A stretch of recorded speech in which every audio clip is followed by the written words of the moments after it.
Boxing IQ.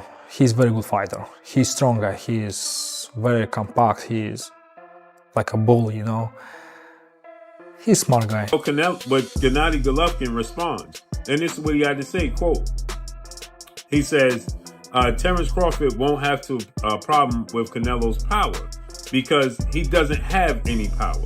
But could possibly be the end for him because Bud has what it takes. I'm not saying Bud will win, but I'm just saying he has what it takes. He's not afraid of Canelo. What does Gennady Golovkin think will happen in the next fight between Terence Crawford and Canelo Alvarez?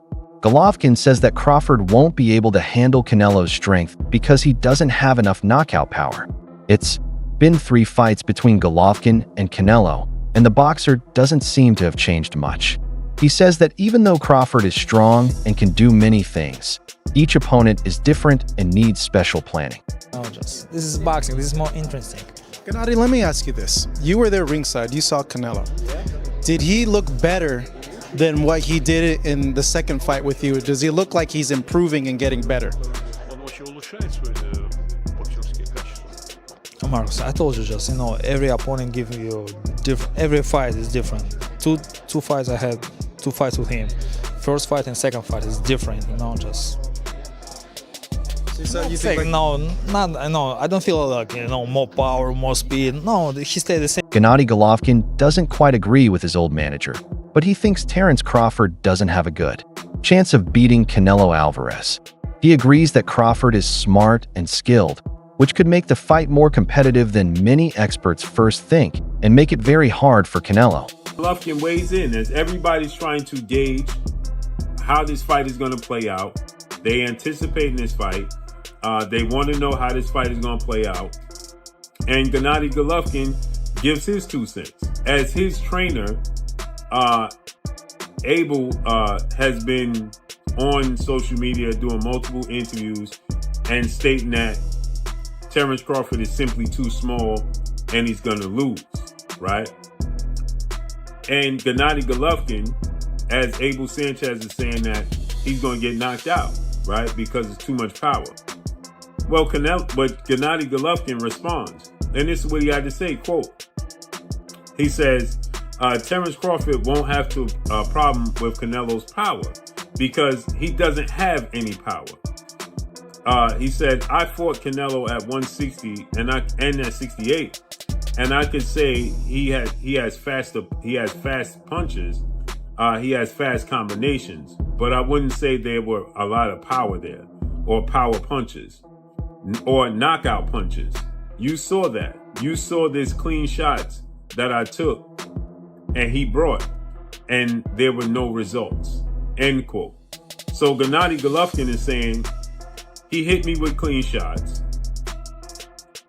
You saw him hit me with clean shots, and the results was I didn't go anywhere.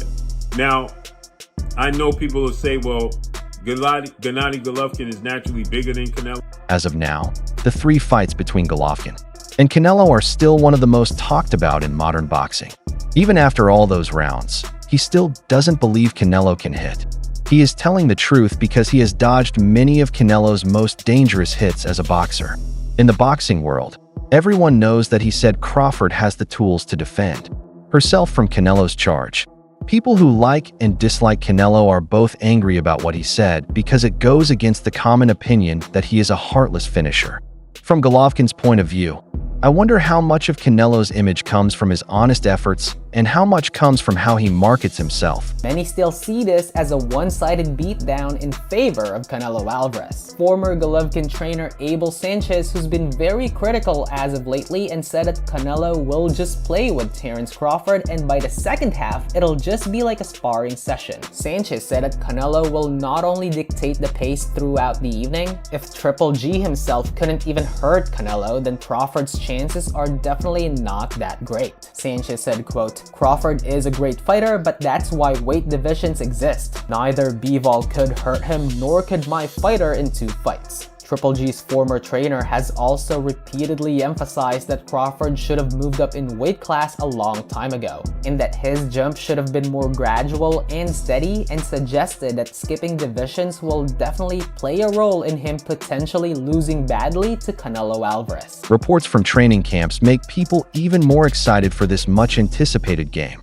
Showbiz the Adult says that Canelo Alvarez has been careful during his practice meetings with Jaron Ennis, often holding back and avoiding risks that aren't necessary to save himself for the main event. Being this careful could be seen as a smart move, but some sources say it also makes you wonder how well he is prepared. More extreme stories say that Canelo lost to Boots in the third round because he couldn't keep his speed and strength in check. Fans and experts are interested in these rumors, even though they haven't been proven yet. They are interested in finding out if the stories are true. If Canelo is showing signs of weakness during practice, it could be an early sign that his form is failing. Terence Crawford knows how to use weaknesses to his benefit, so he might be able to do the same with these possible weaknesses. Boxing Dr. News. Hey boxing fans, remember the epic Golovkin-Canelo trilogy? Well, get this. GGG once spilled the tea on Canelo's punching power, and it's not what you'd expect. Picture this. 2 legends, 3 fights, and a whole lot of controversy. GGG said Canelo's punches were fast, but not knockout material. Can you believe it?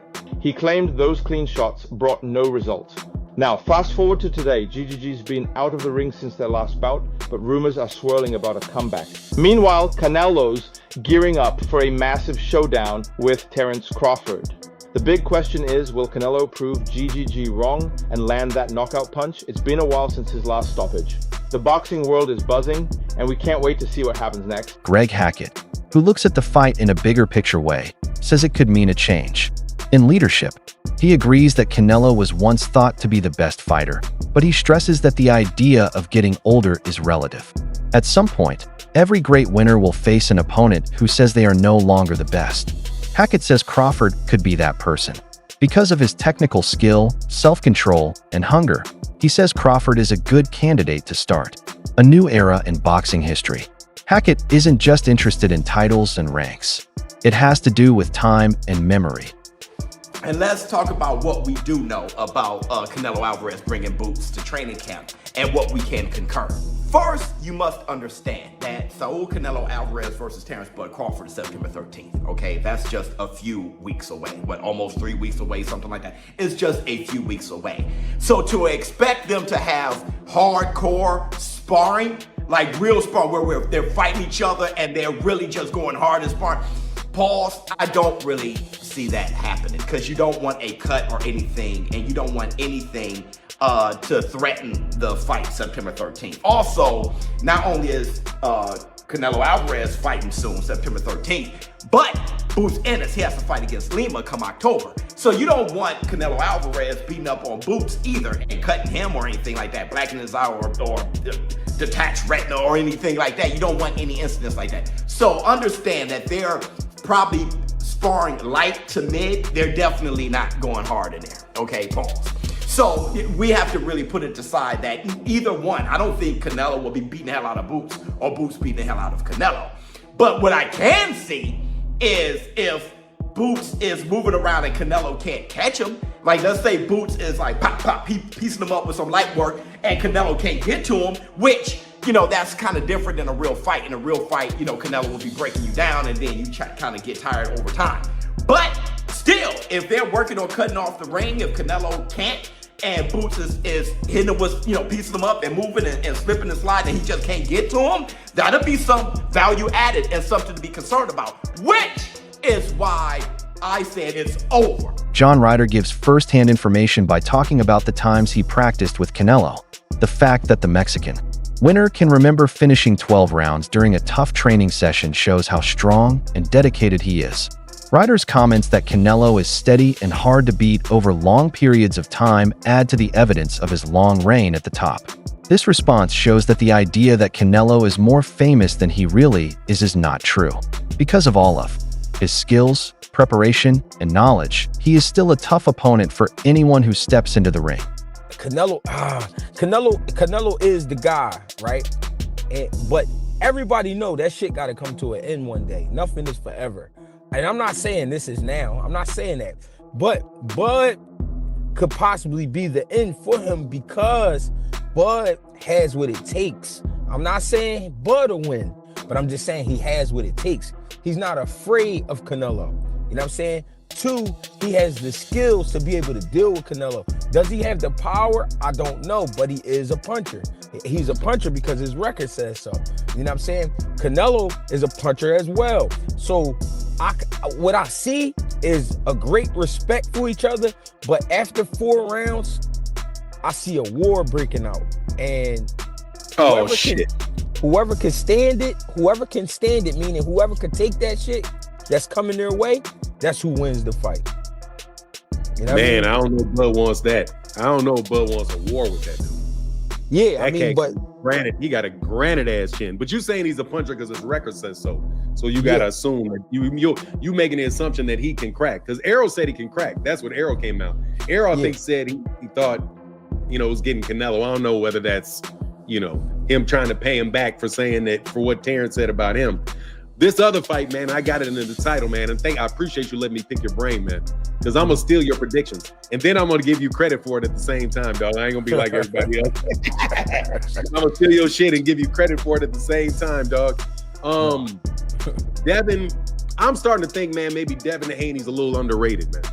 Going into this Brian Norman fight. Like, I've had my own personal issues with the dude and his pops, but that shit aside, the dude knows what he's doing in the boxing ring. He's been in there with a bunch of fights. He's a championship world-class level fighter, bro. People are after Jaron Ennis after he got praise for training with Canelo. Some doubters say that he isn't really facing Canelo with all his might and is just sparring or giving up points to get money. The truth of what goes on behind closed doors in training camps is called into question by these claims. These kinds of findings are very important because how well a fighter does in practice often affects how ready the public thinks they are.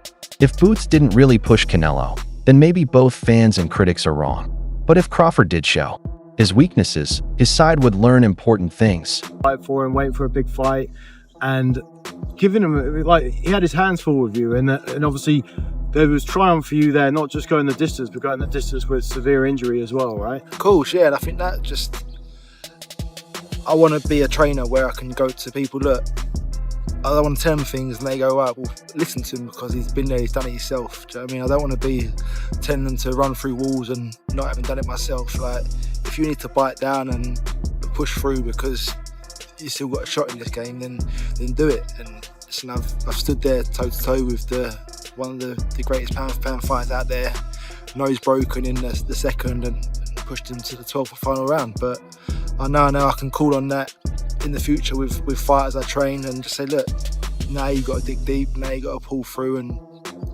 it's going to hurt today, but tomorrow's another day. Gareth A. Davies and Duke McKenzie both stress how important this fight is in the context of modern warfare. It's not often that famous fighters take on other fighters, so Crawford versus Canelo is a nice change of pace. Fans have been looking forward to this fight for a long time. It features 2 of the best athletes in the world. Davies and McKenzie see this as more than just another event on their calendar. It's a big fight that will decide who wins. In their speeches, they stress that these meetings are one-of-a-kind chances to see history being made and legacies being made right now. Pathetic. Purely pathetic. Terrence Bud Crawford's team inflicting race in this situation in reference to Jerome Bruce Ennis training and sparring with Canelo Alvarez, Mexican superstar, Latino superstar, the 4th division world champion, super middleweight undisputed, because Jerome Bruce Ennis, a brother, is training with Canelo Alvarez, then he's a sellout to his people? Really? This what Terrence Bud Crawford's team had to say in reference to Jerome Bruce Ennis, the former unified champion of the welterweight division, training and sparring with Canelo Alvarez. He sold out. That's all I can say. He sold out now. It's pathetic, man. Because he's a sellout because he's training with Canelo. Hey, yo, Bernie the Boxer and people that, and Terrence Bud Crawford's members that feel this way. Do y'all feel the same way about Isaud? Yeah. The Latino trainer, the Guatemalan trainer that been training Terrence Bud Crawford since 14 years old. That's how y'all look at him? Y'all look at him like he's a sellout? Is he a sellout to Latinos because he trained Terrence Bud Crawford? Yo, for real, I never heard that in the sport of boxing, where Latino trains with a black fighter and he's a sellout to Latinos. I never seen it. Why is this self-victimhood, this ingrained hate that some blacks have for Latinos? Jaron Ennis hasn't held back when talking about Crawford's move. He warns that going up against someone with more experience like Canelo without first getting a practice fight could be dangerous.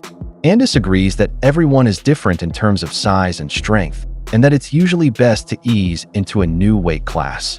He tells everyone that Crawford is skilled, but his opponent is more experienced, which sets a sad mood for the build-up. Great, marvelous Marvin Hagler became a friend in life and was an amazing man. An amazing character. I've likened this fight to those two when they met, with one going up in weight, quite a big step. I mentioned it to the two guys when I saw them in Riyadh last week as well.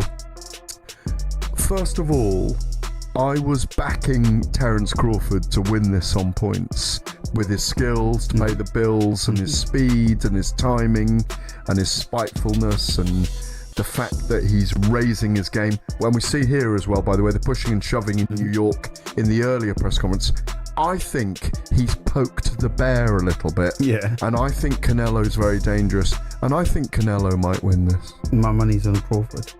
My money's clearly on Crawford. I mean, there's so many different ways of looking at this fight, but I really believe... Do you like it?